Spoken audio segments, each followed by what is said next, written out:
সালাম নিবেন এবং আমাদের এই 14 আসনের কৃতি সন্তান আমাদের নয়নের মণি আমাদের এই 14 আসনের অভিভাবক এসএস সিদ্দিক সাজু ভাইকে আমার সালাম দিয়েছি এবং আমাদের এখানে যারা যারা ভাই ও বোনরা সবাই আছেন, সবার নাম বলা সম্ভব না, সবাই আমার সালাম নিবেন। আর আমার বোনদের সাথে আমার যেটা বলার আমি সেটা বলবো, সেটা হলো যে আজকে আমরা সব বোনরা এক হতে পেরে নিজেকে খুব আনন্দিত মনে হচ্ছে। এইটার জন্য একমাত্র আমরা কি বলবো, কৃতজ্ঞতা জানাবো একমাত্র আমাদের এসএস সিদ্দিক সাজু ভাইকে।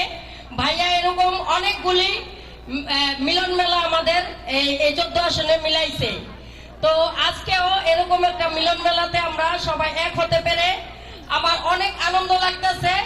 এই জন্য আমার বোনদেরকে আমি এইটাই বলবো যে ভাইয়ের জন্য আমার